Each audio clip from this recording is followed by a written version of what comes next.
Hello everyone, today our topic is matrix and determinates.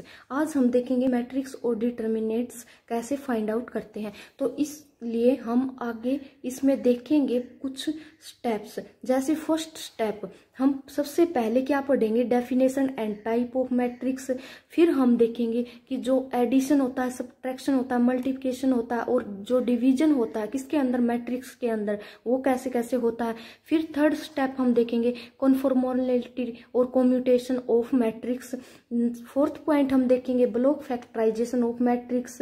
Fifth point हम देखेंगे character of a matrix और sixth point हम देखेंगे determinant of matrix. Seventh point हम देखेंगे inverse of matrix. तो ऐसे करके हम इन सब को अच्छे से डीपली स्टडी करेंगे। तो सबसे पहले हम देखेंगे डेफिनेशन और टाइप ऑफ मैट्रिक्स।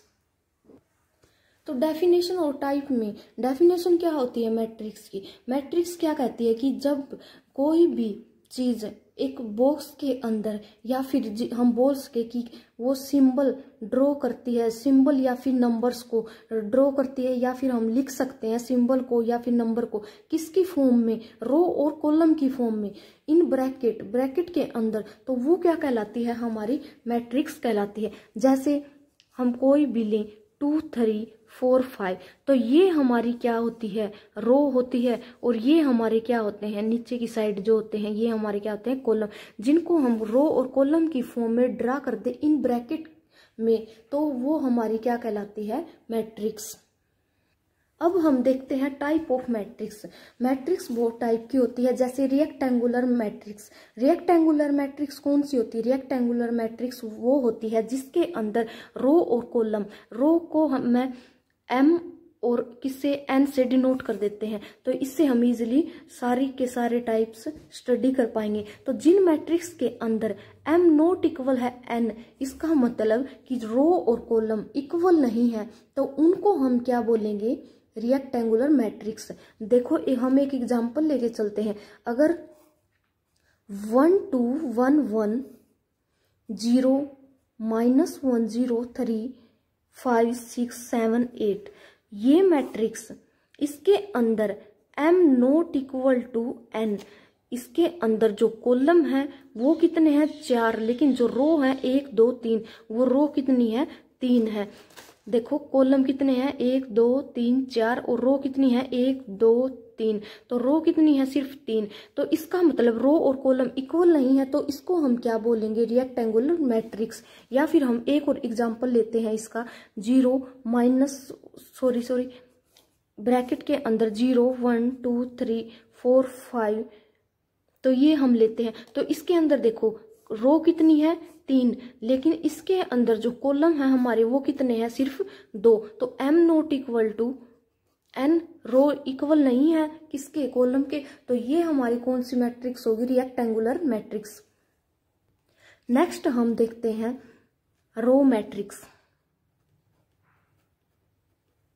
तो जो हमारी रो मैट्रिक्स है वे कौन सी होती हैं, इन matrix which has 1 row and any number of column is called row matrix. इसका मतलब है, रो मैट्रिक्स का मतलब कि उसके अंदर रो तो सिर्फ एक होनी चाहिए, लेकिन कॉलम कितने भी हो। जैसे हम एग्जांपल लेते हैं 1 2 3, इसके अंदर रो तो सिर्फ एक है, लेकिन कॉलम कितने हैं, 1 2 3, तो 3 कॉलम है। जैसे हम कोई और एग्जांपल लेते हैं, कोई और एग्जांपल मान लो 1 5 6 7 8, हमने ये ले लिया, इसके अंदर जो हमारी रो है वो तो सिर्फ क्या है, 1, लेकिन कॉलम कितने हैं, 1 2 3 4 5, और कॉलम कितने हैं हमारे, 5। तो ये हमारी क्या कहलाती है, रो मैट्रिक्स। नेक्स्ट हमारी क्या है, column matrix. Similarly column matrix क्या होती है, जिसके अंदर कॉलम तो सिर्फ क्या होना चाहिए, 1, लेकिन रो कितनी भी हो, 2 3 4 5, कोई मैटर नहीं करता। जैसे 7 8 9, इसके अंदर कॉलम तो कितना है, सिर्फ 1, लेकिन रो कितनी है, 3, 1 2 और 3, तो इसका मतलब ये हमारी कौन सी मैट्रिक्स है, कॉलम मैट्रिक्स। या फिर हम एक और एग्जांपल लें 1 2 3 4, इसके अंदर जो हमारा कॉलम है वो तो कितना है, 1, और जो हमारी रो है वो कितनी है हमारी, 1 2 3 4 रो है। तो ये हमारी क्या होगी, कॉलम मैट्रिक्स। नेक्स्ट पॉइंट है हमारा जीरो या फिर नल मैट्रिक्स। जीरो या नल मैट्रिक्स कौन सी होती है? जीरो या नल मैट्रिक्स वो मैट्रिक्स होती है जिनके अंदर सारे के सारे कोफिशिएंट क्या हो? जीरो, सिर्फ जीरो जीरो प्रेजेंट हो। और वो कितनी, उसके अंदर ये कितने की मैट्रिक्स है? 3 × 3, मतलब उसके अंदर m इक्वल होना चाहिए n के। तो वो मैट्रिक्स हमारी क्या कहलाती है? जीरो मैट्रिक्स या फिर हमारी null matrix. Next point is square matrix. तो जो हमारी स्क्वायर मैट्रिक्स है वो मैट्रिक्स कौन सी होती है? Square matrix a matrix in which number of row equal to number of column, जिसके अंदर क्या होगा? जो नंबर ऑफ रो है वो किसके इक्वल होंगी? नंबर ऑफ कॉलम के। जैसे 1 2 3 4 5 6 7 8 9, इसके अंदर 3 रो है तो फिर 3 ही क्या है इसके अंदर? कॉलम। तो ये कितने की मैट्रिक्स है? 3 × 3, या फिर हम बोल सकते हैं 2 4 6 7। ये 2 रो है इसके अंदर और 2 ही क्या है? कॉलम। ये कितने की मैट्रिक्स है? 2 × 2 की। तो ये मैट्रिक्स हमारी क्या कहलाएगी? Square matrix. Next point is diagonal matrix. Diagonal matrix कौन सी मैट्रिक्स होती है? डायगोनल मैट्रिक्स वो मैट्रिक्स होती है जिस मैट्रिक्स के अंदर स्क्वायर मैट्रिक्स के अंदर सिर्फ डायगोनल पे क्या प्रेजेंट हो? नंबर, और बाकी जगह पे हमारे वहां पर क्या प्रेजेंट हो? जीरो। तो वो मैट्रिक्स हमारी क्या होगी? डायगोनल मैट्रिक्स, जिसके डायगोनल पर ही नंबर प्रेजेंट है। और डायगोनल पर जो नंबर प्रेजेंट है वो नंबर कुछ भी हो सकते हैं, सेम हो वो जरूरी नहीं है। तो ये हमारी कौन सी मैट्रिक्स होगी? Diagonal matrix. अगर 2 × 2 में ले तो ये हमारी क्या होगी? 1 0 0 2। तो ये हमारी क्या होगी? डायगोनल मैट्रिक्स, क्योंकि इसके ऊपर जो डायगोनल है उन पे ही नंबर्स प्रेजेंट है। नेक्स्ट हमारी होगी स्केलर मैट्रिक्स।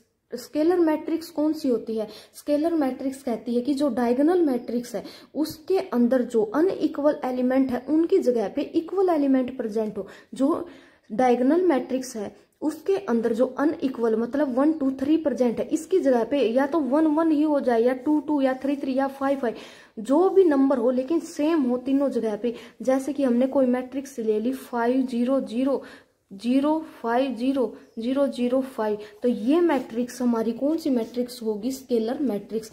अब हम बात करते हैं यूनिट मैट्रिक्स। यूनिट मैट्रिक्स हमारी कौन सी होती है? जिसके अंदर डायगोनल पे सिर्फ 1 1 प्रेजेंट हो, वो हमारी कौन सी मैट्रिक्स होगी?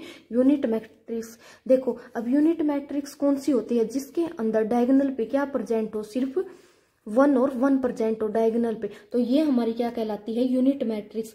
अब हम बात करते हैं इक्वल मैट्रिक्स की। इक्वल मैट्रिक्स कौन सी होती है? मान लो जैसे 2 × 2 मैट्रिक्स है हमने ली, जिसके अंदर ऑर्डर कुछ और ही है, मतलब नंबर ऑफ ऑर्डर जो नंबर है वो कुछ और है। लेकिन एक अनदर मैट्रिक्स ली बी, वो भी 2 × 2 मैट्रिक्स है, तो उसके अंदर ऑर्डर कुछ और है। एक एग्जाम्पल की हेल्प से हम देखते हैं। मान लो हमने एक ए मैट्रिक्स ली, उसके अंदर एलिमेंट है A11, A21, A12 और A22। ये हमारी क्या है? मैट्रिक्स। तो नेक्स्ट हम लेते हैं बी मैट्रिक्स। बी मैट्रिक्स हमारी क्या है? 2 0 -1 -2। तो अब हम देखेंगे इस मैट्रिक्स के अंदर अगर ये इक्वल मैट्रिक्स है, ए इक्वल है बी, अगर ये इक्वल मैट्रिक्स है तो यहाँ से जो हमारी A11 की वैल्यू होगी वो 2 होगी, A12 की वैल्यू होगी वो 0 होगी, A21 की वैल्यू होगी -1 और A22 की वैल्यू हमारी क्या होगी? -2। ये हमारी क्या होती है? Equal matrix. अब हम बात करते हैं मैट्रिक्स में एडिशन, सब्ट्रैक्शन, मल्टीप्लिकेशन और डिवीजन की।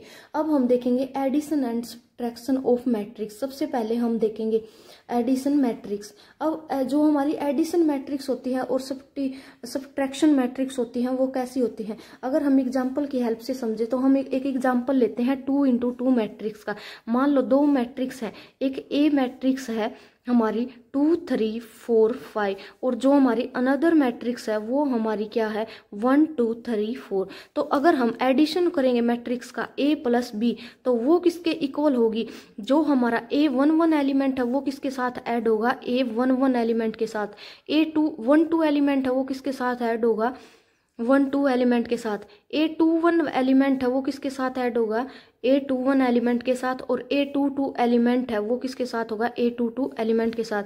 तो ये हमारी A + B मैट्रिक्स क्या आएगी? 3 4 2 6 9 9, तो ये हमारी मैट्रिक्स क्या आएगी, सॉरी यहाँ पे 6, तो ये हमारी क्या आएगी A प्लस बी। लेकिन अगर सिमिलरली इन्हीं दो मैट्रिक्स से हम सब्ट्रैक्शन करें A माइनस बी, तो वो हमारी मैट्रिक्स क्या आएगी 2 4 3 5 माइनस 1 2 3 4। तो इसके अंदर हम क्या करेंगे 2 माइनस 1 3 माइनस 3 4 माइनस 2 5 माइनस 4, तो ये हमारी A माइनस बी मैट्रिक्स क्या आएगी 1 0 2 1। तो ये हमारी क्या होगी सब्ट्रैक्शन। एडिशन और सब्ट्रैक्शन मैट्रिक्स हमें समझ आ गई। नेक्स्ट हम क्या देखते हैं मल्टीप्लिकेशन। मल्टीप्लाई में हम कैसे करते हैं मैट्रिक्स में, मान लो हमने कोई मैट्रिक्स ली है 4 इंटू 3 मैट्रिक्स ली है हमने 1 2 3 4 5 6 7 8 9 1 2 3, ये हमारी मैट्रिक्स है 4 इंटू 3। अगर इनकी मुझे मल्टीप्लाई करनी है किसके साथ 3 इंटू 2 मैट्रिक्स के साथ 1 2 3 4 5 6, ये हमारी क्या 3 इंटू 2 मैट्रिक्स। तो हम इसकी मल्टीप्लाई कैसे करेंगे, तो देखो अब हम इसकी क्या करते हैं मल्टीप्लाई। अब हम इसकी मल्टीप्लाई करेंगे फर्स्ट रो की फर्स्ट कॉलम के साथ। फर्स्ट रो की फर्स्ट कॉलम के साथ ये हमारा B11 है, ये B12 है, ये B21 है और ये B31 है। तो अब हम इसकी क्या करेंगे मल्टीप्लाई। देखो तो अगर हम इसकी मल्टीप्लाई करेंगे तो हमारे मल्टीप्लाई में यहाँ पर क्या आएगा, फर्स्ट रो की मल्टीप्लाई फर्स्ट कॉलम के साथ और फिर क्या कर देंगे एडिशन। तो हमारा यहाँ पर जो नंबर है C11 वो हमारा नंबर हमें मिल जाएगा। तो C11 किसके इक्वल होगा A11 B11 plus A12 B21 plus A13 B31 के। तो अब हम देखेंगे इसके अंदर A11 क्या है इंटू B11 क्या है हमारा 1 प्लस A12 क्या है 2 इंटू B21 क्या है हमारा 3 प्लस ये कितना है 3 इंटू में ये कितना 5। तो ये हमारा आंसर क्या आएगा 1 plus 6 plus 15 is equal to 22। तो हमारा जो यहाँ पर C11 है वो कितना आएगा हमारा 22। सिमिलरली हम क्या करेंगे फर्स्ट रो की सेकंड कॉलम के साथ करेंगे तो हमारा यहाँ पर जो आंसर है वो आ जाएगा। अब हम इसकी क्या कर लेते हैं डायरेक्ट कर लेते हैं, क्योंकि आपको ये तो पता चल ही गया कि कैसे करनी है। तो हम इसकी डायरेक्ट करेंगे तो हमारा क्या आएगा फर्स्ट रो की मल्टीप्लाई करेंगे हम किसके साथ सेकंड कॉलम के साथ। तो यहाँ पर हमारा क्या आएगा 1 इंटू 2 हमारा क्या होगा 2 2 इंटू 4 प्लस का 8 3 इंटू 6 कितना होगा 18। तो ये हमारा क्या आएगा 28। तो यहाँ पर जो हमारा आंसर आएगा वो क्या आएगा 28। अब सिमिलरली हम क्या करेंगे जो हमारे सेकंड रो की फर्स्ट कॉलम के साथ और सेकंड रो की सेकंड कॉलम के साथ मल्टीप्लाई करेंगे। सेकंड रो की फर्स्ट कॉलम के साथ करेंगे तो हमारा आंसर क्या आएगा 4 प्लस 4 इंटू 1 हो गया प्लस 5 15 प्लस 6 5 30। तो ये हमारा क्या आएगा आंसर 19 और 30 39। तो ये हमारा क्या आएगा 49। नेक्स्ट अगर इसी की हम सेकंड के साथ करते हैं तो हमारा क्या आएगा 4 दूनी 8 प्लस 5 चौक 20 प्लस और 6 किसके साथ करेंगे चिकू चिकू 36। तो ये हमारा आंसर क्या आएगा 64। तो यहाँ पर जो आंसर आएगा वो हमारा आएगा 64। सिमिलरली इसकी इसके साथ करेंगे और इसकी इसके साथ फिर इसकी इसके साथ करेंगे तो यहाँ लिखेंगे, इसकी इसके साथ करेंगे तो यहाँ, और इसकी इसके साथ करेंगे तो यहाँ, और इसकी इसके साथ करेंगे तो यहाँ। अगर आपको फिर भी समझ ना आए तो मुझसे दोबारा पूछ सकते हो। ये आप इसका स्क्रीनशॉट ले सकते हो। जैसे कि हम इनकी मल्टीप्लाई कैसे करेंगे कि जो भी मैट्रिक्स हमें दी हो 4 इंटू 3 या फिर 3 इंटू 2 में, तो वो मैट्रिक्स हमारी क्या आएगी 4 इंटू 2 में। ऐसे ही जरूरी नहीं कि वहाँ पर 4 इंटू 3 3 इंटू 3 मैट्रिक्स भी होती है। बस इतना ध्यान रखना कि वहाँ पर जब हम मल्टीप्लाई करेंगे तो इसकी रो और इसका कॉलम, इसकी रो इसका कॉलम, पहले इनकी करके हम ऊपर लिखेंगे, उससे हमें क्या मिलेगी रो मिलेगी। फिर second row first column, second row second column, second row third column, जितने भी कॉलम गिवन होंगे उसके अकॉर्डिंग ही हमें क्या मिल जाएगी, मैट्रिक्स। नेक्स्ट हम देखते हैं डिवीजन ऑफ मैट्रिक्स। डिवीजन के अंदर हम कैसे देखेंगे कि हमारे पास कोई भी मैट्रिक्स गिवन है 4 6 8 10, ये हमारे ए मैट्रिक्स है। अगर हम बोलें इसको कि हमने डिवाइड किया है ए मैट्रिक्स को 1/2 से, तो हमारी ये मैट्रिक्स क्या होगी, इसके को डिवाइड कर देंगे 1/2 से, तो सब एलिमेंट 4/2 6/2 8/2 और 10/2 हो जाएंगे। तो इससे हमारी क्या मैट्रिक्स आएगी, 2 दूनी 4 2 3 6 2 चौके 8 2 पंजे 10। तो ये हमारी क्या होगी, मैट्रिक्स। तो इसलिए ये हमारी क्या होगी, डिवीजन मैट्रिक्स। तो ये तो देखे हमने टाइप ऑफ मैट्रिक्स। अब हम देखते हैं कम्यूटेशन ऑफ मैट्रिक्स। सब पहले हम देखते हैं कॉन्फॉर्मेशन। अब कॉन्फॉर्मेबल में के अंदर क्या होता है, मान लो अगर 2 मैट्रिक्स है, उनकी सेम डायमेंशन है, ठीक, सेम डायमेंशन का मतलब है जो नंबर ऑफ रोज है और नंबर ऑफ कॉलम है वो दोनों क्या है, इक्वल है। तो इसका मतलब वो मैट्रिक्स कौन सी होती है, कॉन्फॉर्मेशन। अगर हम एडिशन करवाएं नंबर ऑफ रोज, मान लो ये क्या है हमारी 2 2 3 4 और ये भी हमारी क्या है 1 2 3 4, इसके अंदर रो और कॉलम क्या है, दोनों सेम है। ये भी 2/2 की मैट्रिक्स है और ये भी क्या है 2 × 2 की मैट्रिक्स है। तो इसके अंदर अगर हम एडिशन करवाएं तो वो क्या होगी, हमारी कॉन्फॉर्मेशन ऑफ एडिशन। और अगर हम सब्ट्रैक्शन करवाएं तो क्या होगी, कॉन्फॉर्मेशन ऑफ सब्ट्रैक्शन। अगर हम मल्टीप्लाई कराएं तो उसको क्या होगी, कॉन्फॉर्मेशन ऑफ मल्टीप्लिकेशन। तो इसलिए अगर जो भी हम करवाएं तो वो क्या होगी, हमारी कॉन्फॉर्मेबिलिटी मैट्रिक्स। तो लेकिन इसके लिए कंडीशन सिर्फ एक है जो बहुत इंपॉर्टेंट है, वो क्या है कि इसके अंदर जो नंबर ऑफ रोज है और नंबर ऑफ कॉलम है वो हमेशा क्या होने चाहिए, इक्वल होने चाहिए। तो नेक्स्ट हमारा क्या है, कम्यूटेशन ऑफ मैट्रिक्स। अब देखो कम्यूटेशन ऑफ मैट्रिक्स का मतलब क्या होता है।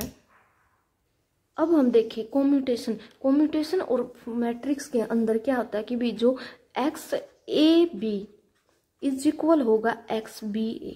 मतलब कोई भी मैट्रिक्स है उसकी अगर A × B करके फिर मल्टीप्लाई करवाएं या फिर हम उस मैट्रिक्स की B × A करके मल्टीप्लाई कराएं, वो दोनों क्या होंगी, हमेशा सेम होगी। जैसे हम एग्जाम्पल की हेल्प से समझते हैं। कोई भी हमने एग्जाम्पल लिया, A इज इक्वल है 1 2 3 4 और B हमने कोई भी एग्जाम्पल लिया तो वो हमारा B क्या है 1 1 2 1।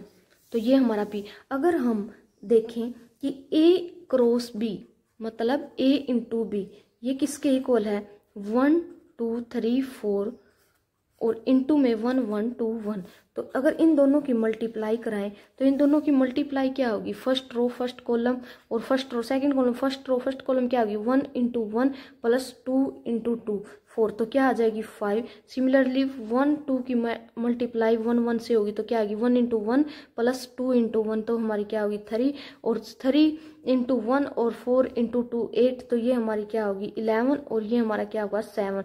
तो हम बोल सकते हैं कि जो A × B वो क्या होगा हमारा, यहाँ पर हम क्या करेंगे कम्यूटेशन के अंदर जो हमारे डायगोनल है उनकी मल्टीप्लाई 5 × 7, इन दोनों की क्या करेंगे क्रॉस मल्टीप्लाई। तो ये हमारा क्या आएगा XA × का B किसके इक्वल आएगा 12 के इक्वल।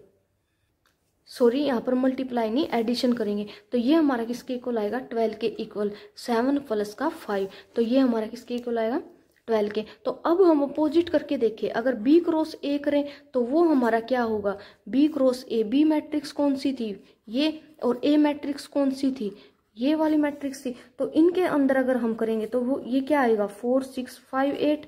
तो अब हम देखेंगे कि भाई जो हमारे डायगोनल है उनका एडिशन कितना आ रहा है 8 प्लस का 4 कितना आ रहा है 12। तो अब हम देखेंगे कि जो हमारी मैट्रिक्स है उसके अंदर A × B भी हमारा क्या आया है 12 और b इंटू ए भी हमारा क्या है 12। तो इसका मतलब ये दोनों वैल्यूज क्या है इक्वल, या फिर हम बोल सकते हैं ये दोनों मैट्रिक्स आपस में क्या है कॉम्यूटेशन ऑफ मैट्रिक्स।